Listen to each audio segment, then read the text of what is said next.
This is a weird time in South Florida sports right now because we've got the Panthers defending Stanley Cup champions. I've never doubted Paul Maurice, and I don't doubt him again this season. I say I've never doubted Paul Maurice. I've been steadfast in my support for Coach and continue to do so. But I'm telling you, between the Jimmy Butler suspension and these bizarre post-game comments from Tyreek, who's now changed his Twitter avatar to his face on Antonio Brown's body leaving Tampa when he infamously left during a game.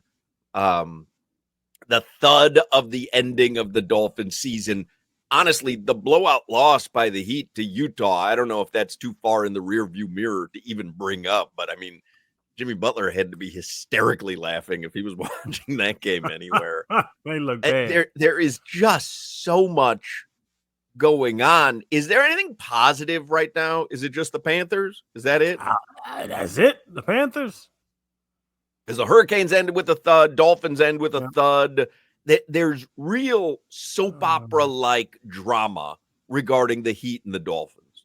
And there are so many similarities, too, with Tyreek and Jimmy Butler, because I'm reading all this stuff on how Tyreek quit on the team during a game, and he's a team captain, and Jimmy didn't do that. He's been suspended. But to be quite honest, Jimmy standing in the corner is just as much quitting on the team as Tyreek saying, I'm not going back in there. So there's a lot of analogous drama going on with both organizations. But I do have two different attitudes on the two organizations. I really believe that, and I know this is the craziest day to say it, I don't think the Dolphins are far away. And I'm glad that they're keeping Chris Grier, and I'm glad that they're keeping Mike McDaniel. They are running it back next season with the big three. Their big three is Chris Grier, Mike McDaniel, and Tua Tagovailoa. There's going to be changes around them, but that's their big three, and they are running it back, and this guy's okay with it. And you're more confident in the Heat getting it together than the Heat? I mean, the Dolphins and the Heat? Yes. Oh, you're crazy. Yeah. It's Pat Riley, Ellisburg. Here's what's going on with the Heat. People, including Pat Riley, I think, are just going, oh, we're going to sprinkle our magic heat dust on whatever's out there. Even if it's not Jimmy Butler, we don't need him. We'll sprinkle this magic heat dust. And you saw against Utah. I don't know if you know, Utah's not any good. And I don't think that there's a magic dust to sprinkle on the Heat. They have been great for a long, long time. Right now, they're in a gulch. Yes. And I don't see a quick way out of that. And it's not, there's no quick way unless you're telling me that they're going to trade Phoenix and bring in Kevin Durant. It ain't happening with Bradley Beal, and it ain't happening with the guy you want. I forget what his name is. It ain't happening with Cucamonga. Like they're way further. Kuminga go turn this thing around. Yeah, okay. But let's just rationally, because I didn't know you were going to go this route. Eric Spoelstra, Pat Riley, Andy Ellisburg, you trust less to figure this out than a guy saw coached, Chris Grier, who had Tim Boyle and Tyler Huntley as the backup to Skylar Thompson, and then Tua, who was hurt again yesterday wearing a damn parka and sunglasses at night. Come on. It's not that I trust them more, because I don't. I just think the Dolphins happen to be closer because of the pieces that they have, starting with Tua. For me, the whole season, for me, was confirmation of what I believe in Tua, which is that he's close to an elite quarterback, and when he's out there, they're a damn good team, a really competitive team. I think what you saw against Utah with Bam and Tyler and no chance of Jimmy is closer to what you're going to see for them. That's not by any fault. Listen, I don't blame Pat Riley for not getting Dame Lillard. Dame Lillard on this team would have been I don't blame him. I just think the Dolphins happen to be closer personnel-wise. Not telling you that I trust Grier and McDaniel more than Riley and Spo. I just think at some point that magic dust runs out. You can't sprinkle magic dust all the time and have it work. They had an incredible run. Up with their run up against anyone's in professional sports for the amount of time that they did it. You know, it was like the Colts going from Peyton Manning right into Andrew Luck, and you don't miss a beat. And the Heat essentially did that. But right now, I think the Dolphins are closer. I'm not upset that Grier, McDaniel, and Tua are going to be the core next season. So I think it's two different conversations. Am I upset that Grier, Tua, and McDaniel are there? Yes. I've seen this. I've watched this picture. I've seen this picture. I watched Coach Mc.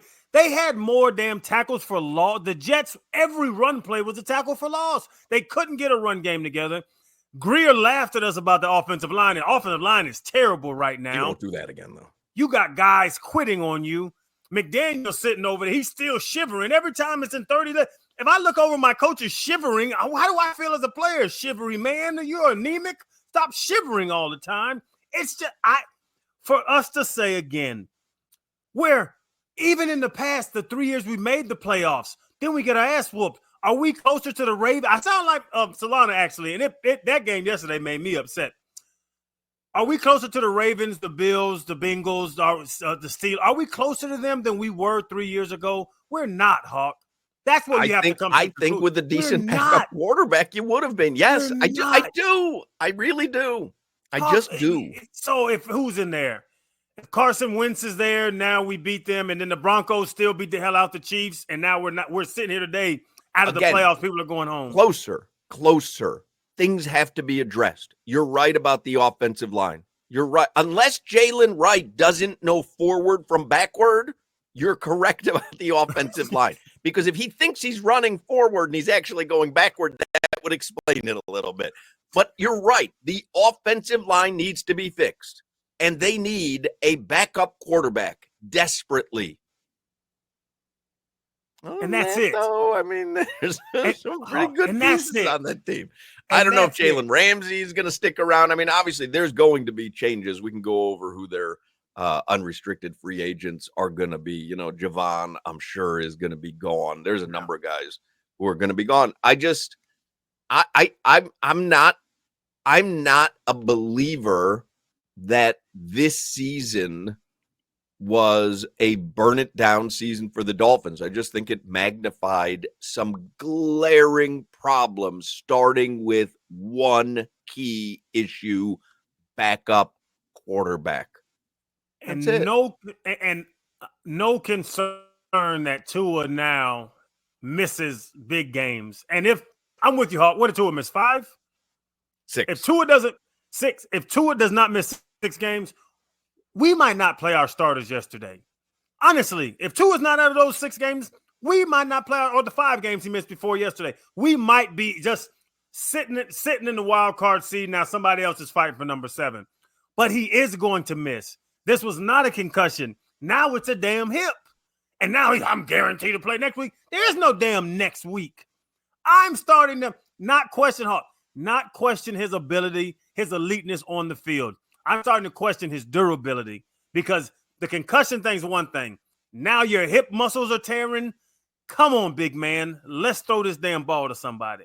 I don't think, again, he needed to miss 4 games. I don't think he really needed to go on IR. I think they were overly cautious with him because of who he is. And that obviously is going to be a running concern. Like, I get it. But Lamar Jackson a couple seasons ago missed 6 games. I mean, it happens. Durable quarterbacks, or so-called durable quarterbacks, will miss games. That's the reality of a 17-game season. So I know over the course of 2 seasons, Tua missed 6 games. And I know the 2 seasons prior to that, Lamar Jackson missed 6 games. So I'm not ready to discount him. And I think he's that good that if he's out there and you've got a decent offensive line, and I like Devon Achane. And I do too. I think Jalen Wright's better than -5 yards on a carry. I'm not tapping out. To your point about Lamar Jackson misses games. The Ravens still win because they have a capable quarterback and a coach that knows how to adjust to that backup. Tua misses games, and we get our ass whooped and average 11 points a game when he's out. So now Chris Grier is in charge of that. Why are we just sticking with Chris Grier, who is a friend of mine? Why are you just saying, oh, no backup quarterback, no offensive line? Chris Grier is fine. I like the threesome. I don't like the threesome. It's not turning me on. Because if you can say that if Tua hadn't missed 5 games, 6 yesterday, they probably would have been resting their starters yesterday because they would have had a playoff spot secured, then why would you break it up? Like, that's what you're playing for. You're playing the regular season to get to the postseason. And if you think that the way they were constructed would have had them resting starters in week 18, then yeah, you're close. This is not the time to start tinkering. Or it is. It is the time to start tinkering. It's not the time to start knocking out, pieces of the structure.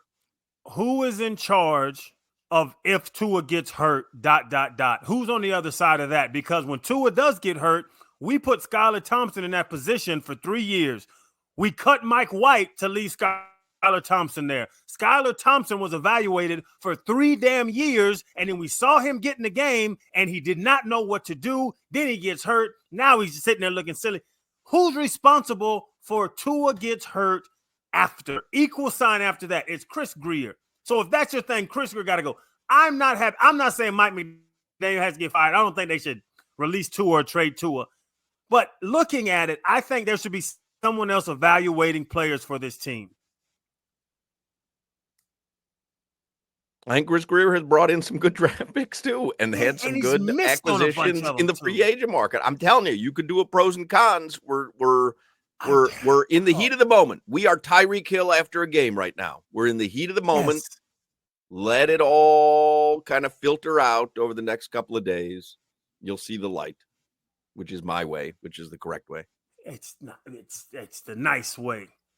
I don't like calling people Solana. I see, and I do think the Heat, unfortunately, are the epitome of a middle of the road NBA team. They have a great Hall of Fame coach who's going to maximize what they have out there, but what they have out there is the epitome of a middle of the road team, which is exactly what their record shows. Let me ask you this, because right now, because the Dolphins literally, if we try to compare NBA, NFL, the Dolphins were in a play-in game last night. It's what it is. They were in the play-in game. They got their ass whooped. Now they're out of the playoffs. The Heat this year probably are going to be somewhere in that mid-tier of maybe getting in a play-in series, and they lose. Next season, Pat Riley is going to reload and figure this thing out without Jimmy Butler. Why didn't he do that this season? Why didn't he do that this season? I mean, because Jimmy started bitching like a child standing in the corner. Tyreek quit in 2 quarters. Jimmy quit at halftime of the season. I'm just telling you, they're out of magic dust. It's fine. It's not magic dust. It's not an infinite supply. It's not an infinite supply. There's only so much you can do. Shaq, Wade. No more Shaq. Okay, Wade and them. Still good. Okay, Wade, LeBron, Bosh. No, they're going to be good. Okay, right. Now we're going to move forward. Okay, well, now Jimmy, who's not that good, and y'all know I said he's very good. He's not elite. 2 and they go to the appearances finals. With them. The magic dust worked with Jimmy. It just ran out. The magic dust is going to work when they bring in Kuminga or whoever the hell they bring in. I'm telling you, Pat can figure this out. I hope you're right. I just don't think you are. And I think the game against Utah to me was like, okay, because that could have been, that was a play-in game. Oh, Jimmy's not out here. He's been suspended. Now we'll flex a little bit and show you what we can do. Oh, you know what we can do? We can lose by 40. Khalil Ware wasn't ready. He looked good. Go ahead. Solana, what do you think about all this? I know you're biting your tongue. What do you think? No, that's fine. I mean, anyone who trusts an organization that hasn't won a playoff game in 25 years is buying into the same people you're who have using done trust. Nothing. Wait a second. Both of you are using the word trust when I did not say that. I said they're closer than the Heat are right now. I never used the word. Yes, I never used the word trust and will not, because I do not trust the Dolphins more than the Heat. The Heat earned my trust over 2 decades. So don't misquote me. I'm not saying I trust one organization more. I'm telling you, I think one organization is closer and not in need of dismantling, and another one is further away and probably in need of a reimagining. Which is fair, but I would present to you this, which has been my case all season long. You're saying, had the Dolphins had a competent backup quarterback, which, by the way, a week ago, you were trying to sell me on the very same guy we saw yesterday. Look Clearly, we're moving away from that. Look great, though. All we are is a backup quarterback away, which I think is, a crazy way to approach it, but fine. You're trusting the same 2 guys who were in charge of this very same problem, That's true. Biggest problem that the organization has faced since Tua Tagovailoa went down in Cincinnati week 4 3 years ago. That's true. You're trusting those same very guys to now make that decision again this year. To me, that is the definition of insanity. Right. Stephen Ross. I understand where from afar you would say that. My only rebuttal to that, because it does sound silly, but my only rebuttal to that is, if it was a very nebulous problem, we just can't figure out why it's not meshing. Probably what the Phoenix Suns are going through. It's a nebulous problem. It seems like all the pieces. This, to me, is a completely specific problem. Backup quarterback. If that had been... Your internet was a little choppy there. I don't know if it's on our end or not, but I think I got the gist. I think it might be yours, because... Yeah. Well, I think I got the gist of your statement, though. This isn't a nebulous problem. This is direct. Go get a good backup quarterback, right? Like, I think that's what you're saying. You're 80% of the way there. You're 80% of the way there. Yeah, I don't see it that way, but in my opinion, at a certain point, you have to kick the tires on what is being presented to you plainly. And to me, Stephen Ross gave all the trust in the world to Chris Grier in 2019 to go turn this organization around. He gave him all the trust in the world after being with this organization since 2002. And now I look at the playoffs, and the teams who are in the playoffs, most of those teams, outside of the Chiefs and outside of some of the Ravens who have been doing it for a while, most of the teams who are in the playoffs rebuilt their organizations, cycled through head coaches, cycled through picks, cycled through assets, cycled through new quarterbacks, and are back in the playoffs. And the Miami Dolphins, for 6 years, under the direction of Chris Grier, have nothing to show for it. Nothing.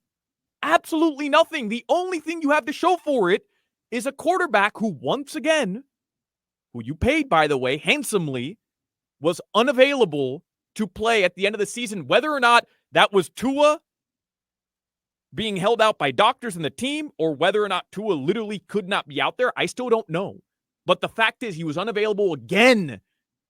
And the 1 year he wasn't unavailable at the end of the season, you look like a total embarrassment. You look like you did not belong. And how do you follow that up? Looking worse.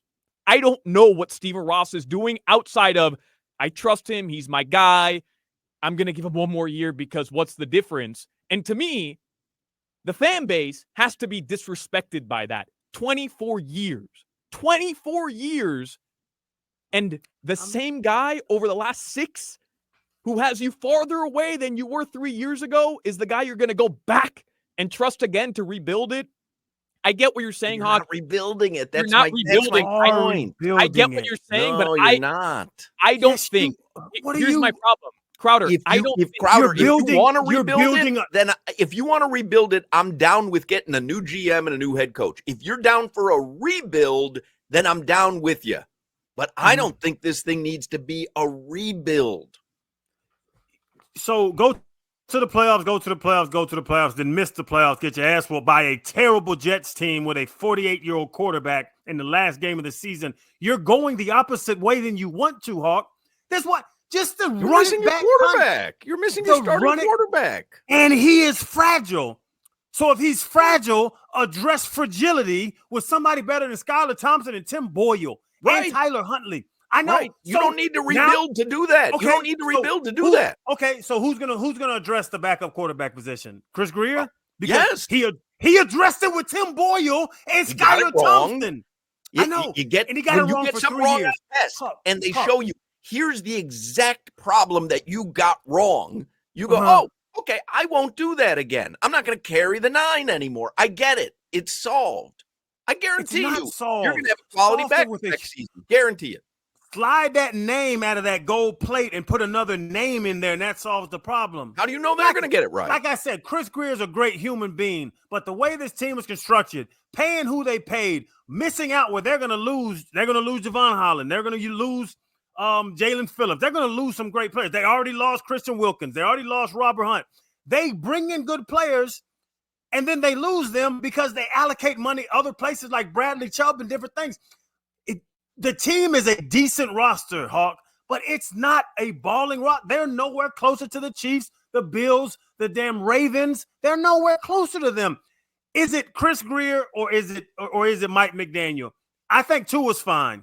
I don't think they can get rid of Tua. I don't think Tua's available. One of those two guys I think should move. I'm not going to lie. And I don't like calling people's firing. But something needs to change because doing the same thing and expecting different results is the definition of insanity.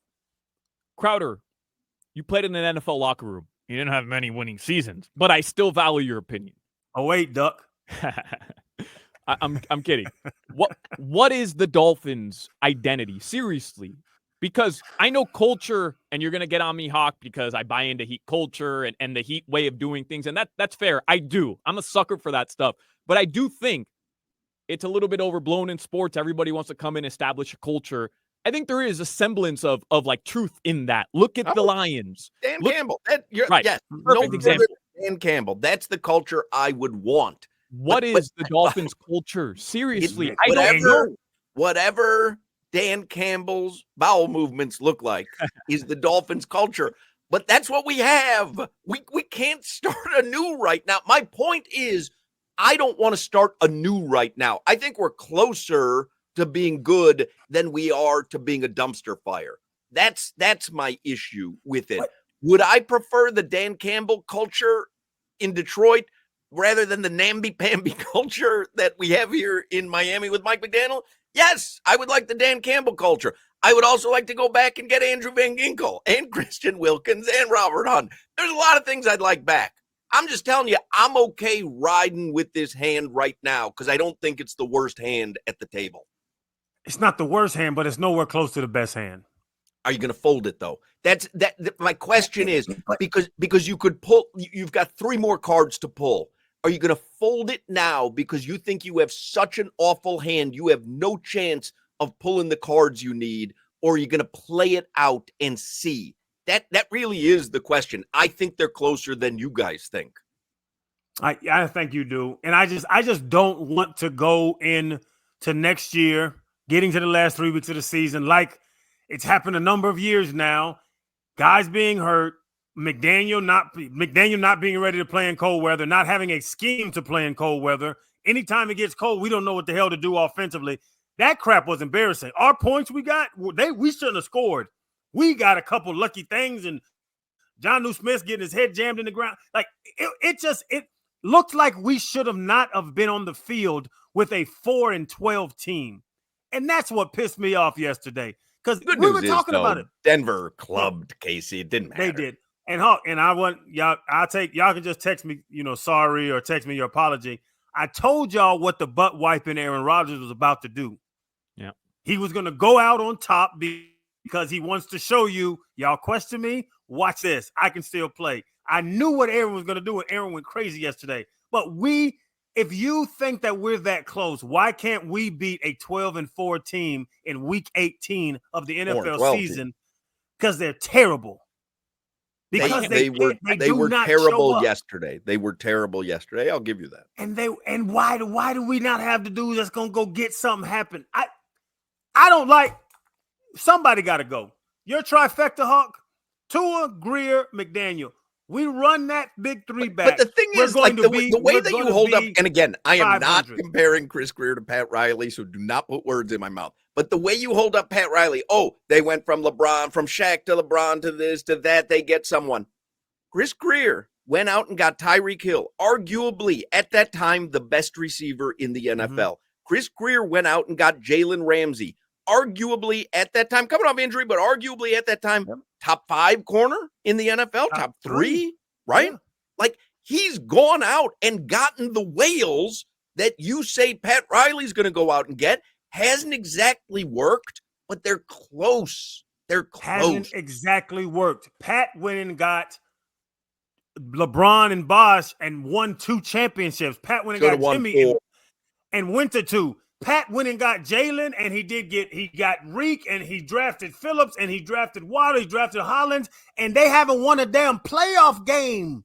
They haven't won a game in the playoffs, Hawk, and now this year they missed the playoffs. Harder though in the NFL. If they were best of 7 series in the NFL, they'd have won a playoff game by now. Hawk, Pat's decisions pay off. We like Grier's decisions, but they have not paid off. I sound like, listen, all I'm saying is the stuff that you're lauding Pat Riley for doing, Chris Grier has done. He gotten the whale. He's gotten the whales. And that whale is drowning. The whale is beached. We get Chris Grier brings in beached whales. It happens though. In other words, did Brooklyn did they do themselves a disservice by getting Kevin Durant? Did Phoenix do themselves a disservice by getting Kevin Durant? Or did they get the whale and something's not working? But Hawk, I think Brooklyn, who did Brooklyn have, though? It was KD, James Harden, and Kyrie. They went, Hawk, that's, to your point, an amazing acquisition by whatever Slappy McDougal brought them in. Then they failed miserably. So they had 3 whales and failed miserably. We've brought in whales and we failed. And yesterday was just that encapsulation of failure in December and January. It upset me.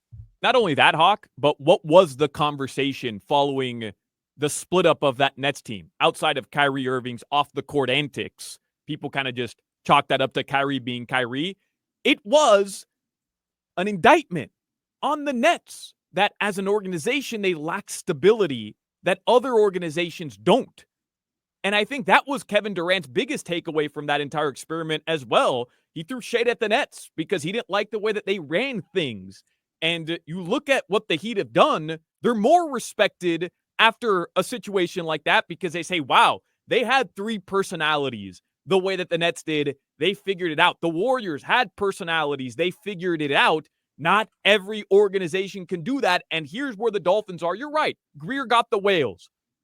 No stability, no culture, which is my biggest issue. And at the end of the season, a dreadful season, I might add, you have your whale calling out the organization saying, I'm done. I won a dreadful season. It was not a dreadful season. It was a 6-2 run towards the end of the season. It wasn't. That's not a dreadful season. To be in week 18, to have a chance to make the playoffs is not a dreadful season. It's not.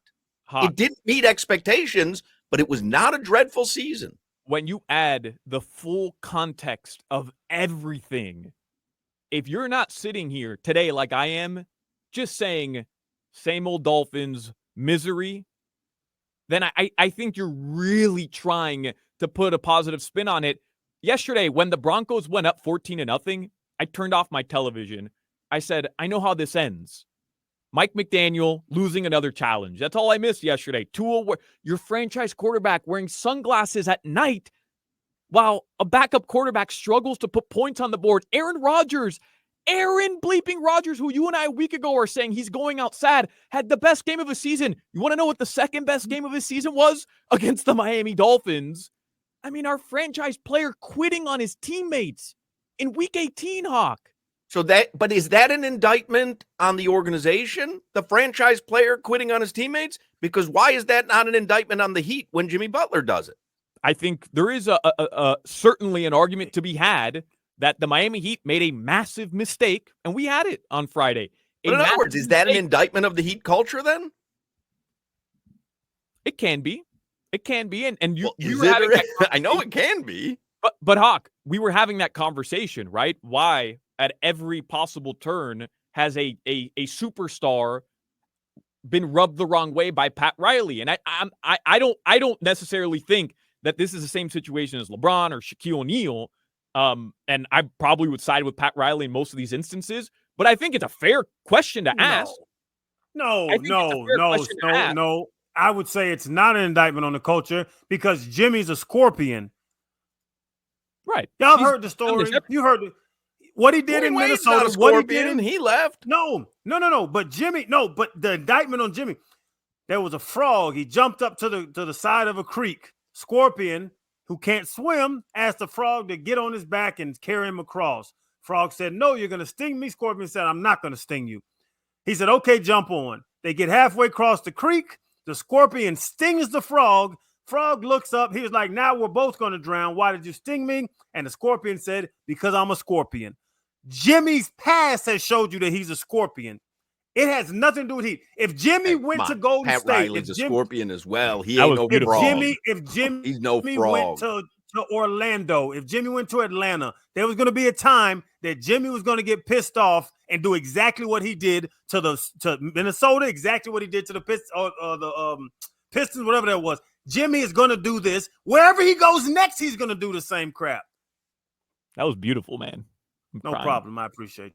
It was not beautiful. I've heard it a million times. That was beautiful. All right, this is why we didn't book any That's guests a good story, today, because there's plenty of stuff to talk about. Let's get a quick look at the headlines. By the way, we have tickets this week for George Lopez. George Lopez coming to Hard Rock Live in February, and we've got a chance for you to win tickets every day this week. If you want to purchase tickets, go to casino.hardrock.com/Hollywood.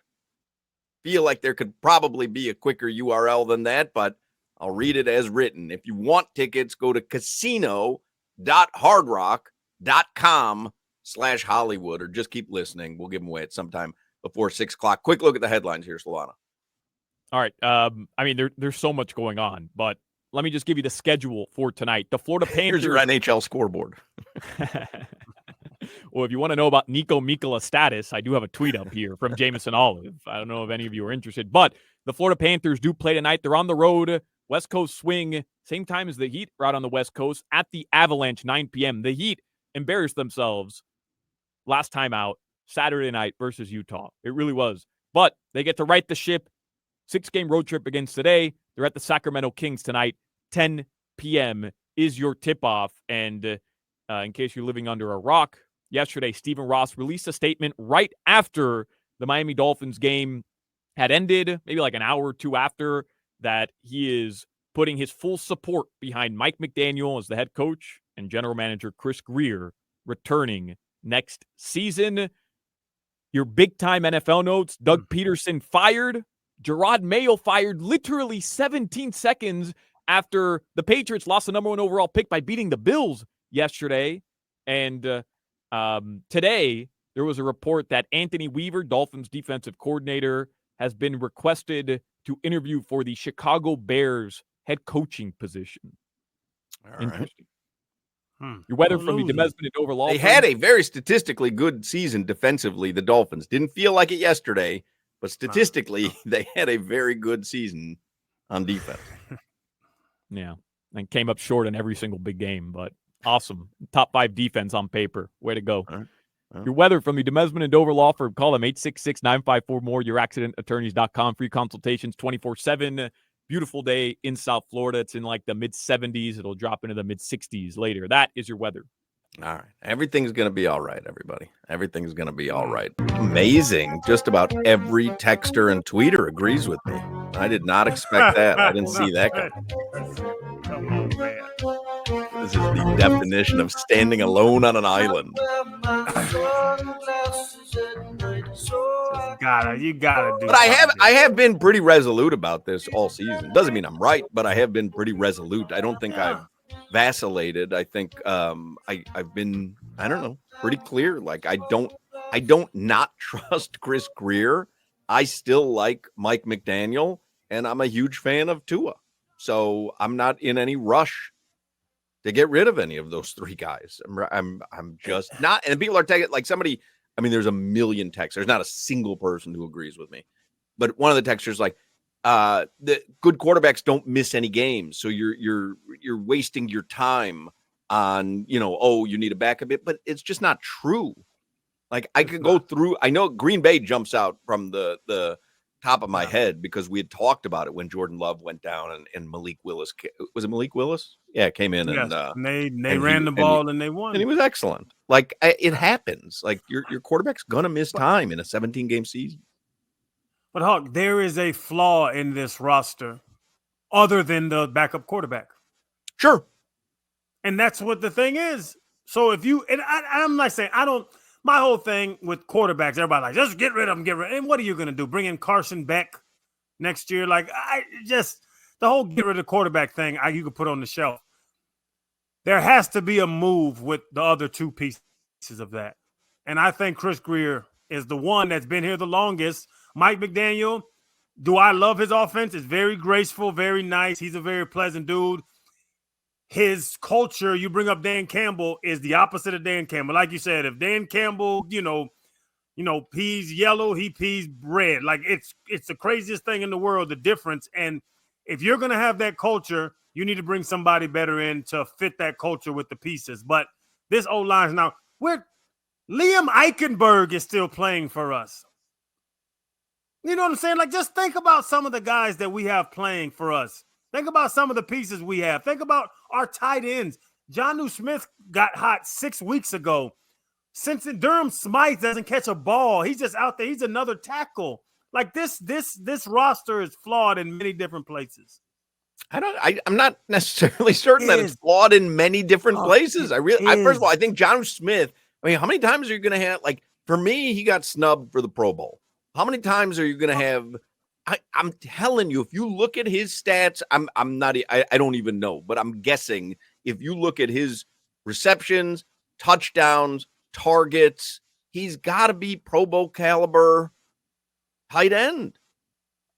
And you're not going to have more than one of those on the roster. Like for me, Jonnu Smith was excellent. Another great acquisition, by the way, in my opinion, by Chris Grier. Devon Achane is excellent out of the backfield. Great draft choice by Chris Grier. He broke 100 yards twice. He was a tight end. George Kittle and Travis Kelce and those guys ball. Like he's going to end up being a Pro Bowler, by the way. He's going to end up being a Pro Bowler. Tight end. Right. But he is. One touchdown in the first 8 weeks.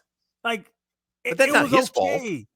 I know. So let's blame Mike McDaniel for not throwing him the damn ball before that. Fine, but then he figured it out by the end of the season.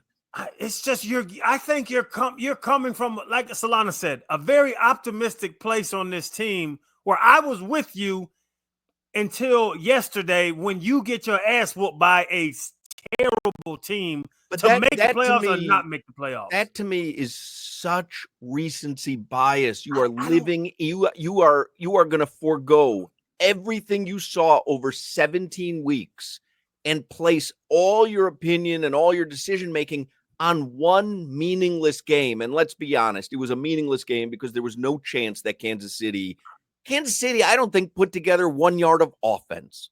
There was no chance that Kansas City was ever going to beat Denver. And so to look at yesterday specifically and say that's what changed my opinion on everything, I think is crazy. It's not. It's the entire season of seeing the terrible offense that we played where we were used to 2 years ago. Last season, we were used to the 30, 40-point games. Now we're scratching to get to 20. So that's Mike McDaniel stuff. What happened to the offense? Why can't we score 30 anymore? Why are we trying to win games 23-20? What happened? But I don't think you are. Again, We 6 of the are. games were started by less than worthy And- backup quarterbacks. And even that's going to the Tua skew games, any number. It's going to skew the numbers. the Tua, with the Texans with 12, the Packers with 17 on prime time, 17 points. It wasn't impressive. The offense wasn't impressive. They were 6 and they had the Dolphins this year, Hoch, had the easiest schedule in the NFL. The easiest schedule. And with Tua, which is your whole argument that he's great and that the team was close with Tua, they were 6 and 5.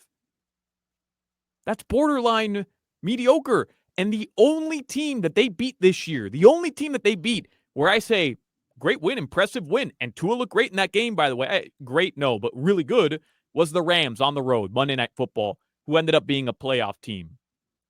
That's the only game where you tip your cap, you say, wow, really good game. Every other opportunity that he had this year to go show that this team was closer to contending this year than they were a year ago. Well, no, that's wrong. Every other, you're telling me out of 11 games.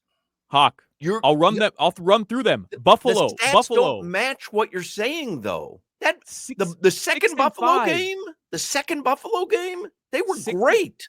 Hoch, to that point, though, just to that one point, Tua, healthy, full power offense, full team, 6 and 5, one game above 500. You said in the last segment, if Tua was healthy all season, they were resting their starters yesterday.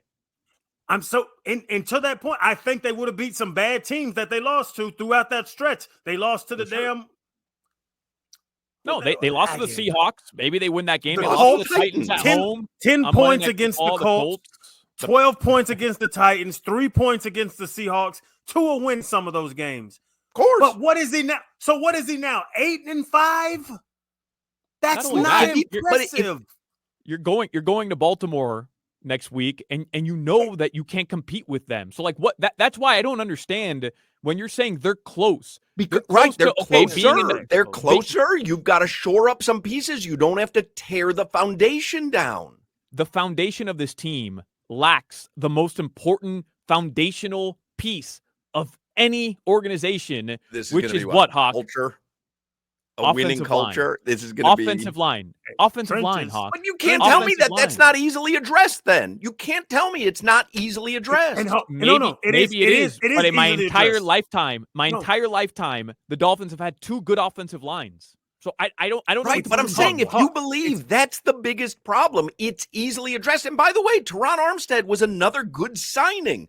You knew you were going to get a guy that wasn't going to be out there 17 games a season, but that was another good free agent signing because when he was out there, he was excellent. It's easily addressed. I want somebody else addressing it because he's tried to address it. He addressed with Austin Jackson. But he didn't try to address it this past season. He laughed at you for suggesting that he should address it, but I guarantee you he's learned his lesson. Austin Jackson, Isaiah Wynn, Teron Armstead, who's going to give you 10 out of 17 games. Liam Eichenberg, you bring in Robert Hunt, and then you can't keep him financially. You drafted Patrick Paul. You have no idea how good he'll be. Yeah, and who knows how good he'll be because they don't know where you want to play him. They get rid of Connor. It doesn't happen like that. That's what I'm saying. You're not that far off. Chris Grier does not know how to address the offensive line, and then when you ask him about it, he laughs at you. Right. It is not hard to make that mistake. I'm not telling you the guy's infallible because that was a huge blunder by him. Has been terrible blunder by him since Jake Long, Justin Smiley, and Jake. When Rose. I say Pat Riley is a genius, but he made a tactical error with Jimmy Butler. I mean, literally chose the wrong path at the end of the last season. Chris Grier made a tactical error by laughing off the question about the offensive line. Like he did. He's not infallible. He made a wrong decision by laughing at that. We got to take a break because we're so far behind already. So don't go anywhere. 3:00 hours next.